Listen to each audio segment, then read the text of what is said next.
We begin in Sokoto State, where Governor Aminu Tambuwal has declared a 24-hour curfew within the metropolis. He announced the curfew today at the Government House in Sokoto, the state capital. Now, this move is in a bid to curtail a further spread of civil unrest trailing the death of an undergraduate, Deborah Emmanuel, over alleged blasphemy. According to the governor, the curfew has become necessary as the only option left for the government to prevent a breakdown of law and order in the state.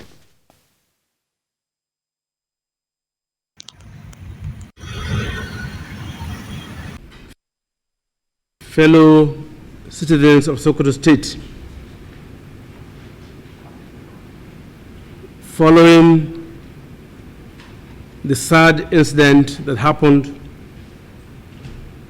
at the Shehu Shagari College of Education, Sokoto, on Thursday, and sequel to the developments within the metropolis this morning till this afternoon,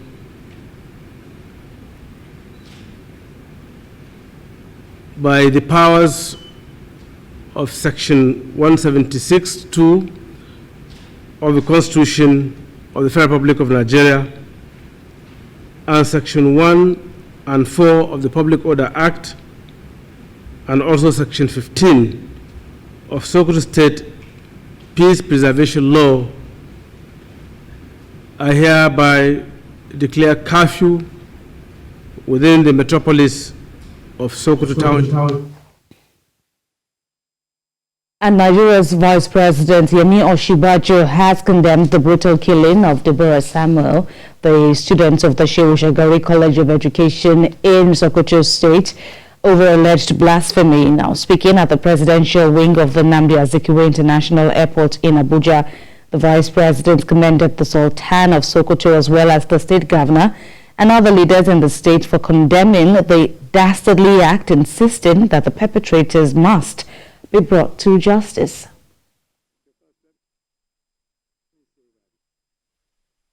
The President has reacted to that statement which was issued earlier, condemning the action, but I must say that it's a deeply distressing thing, very disturbing that such an atrocious killing of a young lady by a mob, who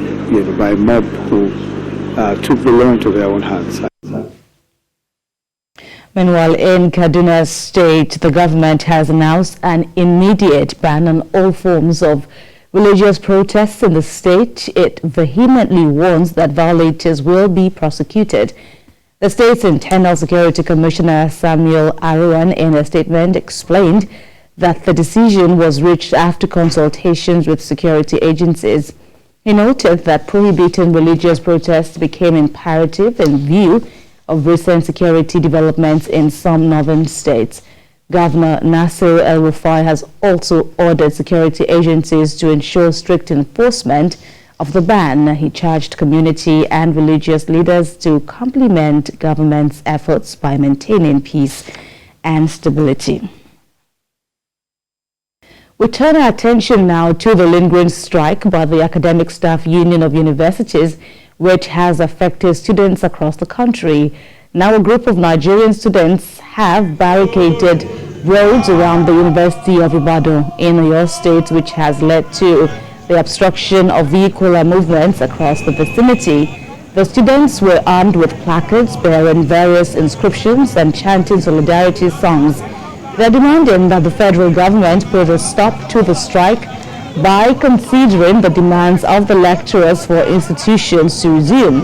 A representative of the students, Solomon Eniola, said the agitation by the students would continue until the federal government reaches a favorable compromise with the striking university lecturers.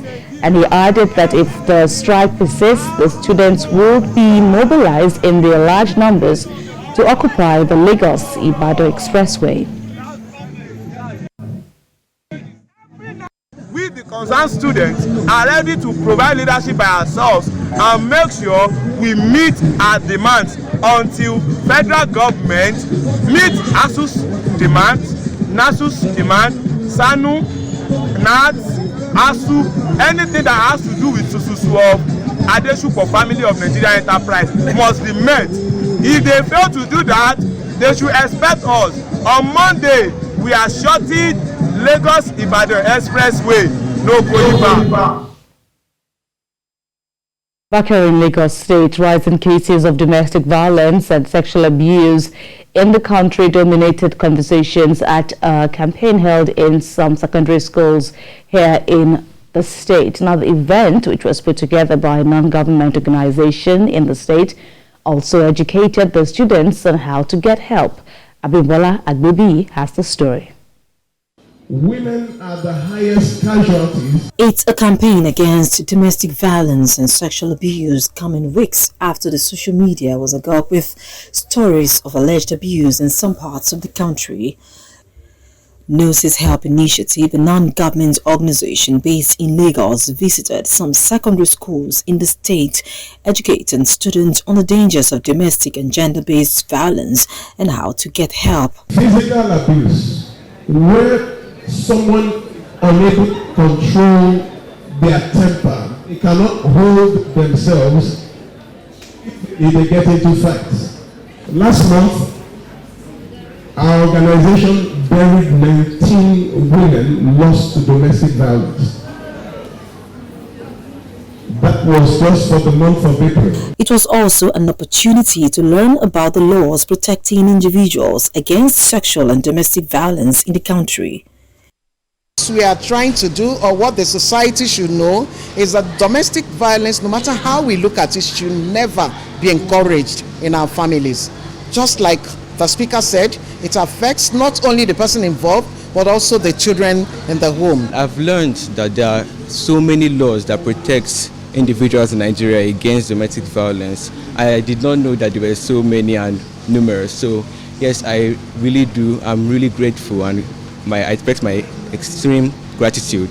To me, I would be taking home the fact that there are repercussions for every abuse, so we should try not to get involved with it so that we will suffer consequences that we or our family members will regret in the future. It is a project that we have come up with specifically for secondary schools from SS1 to SS3. And this has come of age because domestic violence and abuse is now seeping and is deeply seated in our secondary schools. Beyond the awareness, organizers of the event want government to do more by ensuring the implementation of its laws. Abimbola Agbebi, TVC News, Lagos. And in the nation's capital, operatives of the intelligence response team of the Nigeria Police have arrested 19 suspects, including gun runners who allegedly concealed arms in a sack of beans. Several items were recovered from the suspects, including a general-purpose machine gun and a rocket-propelled grenade launcher. Sifon Essien reports. It's another show of its recent achievement. 19 suspects have been held by the police for crimes ranging from armed robbery to kidnapping.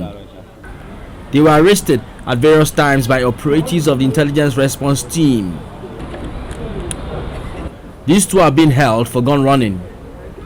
According to the police, the duo was conveying 2 AK-47 rifles and 51 rounds of live ammunition concealed in a sack of beans. They were arrested in Namu village, Plateau State. Following credible intelligence gathered by the men of intelligence response team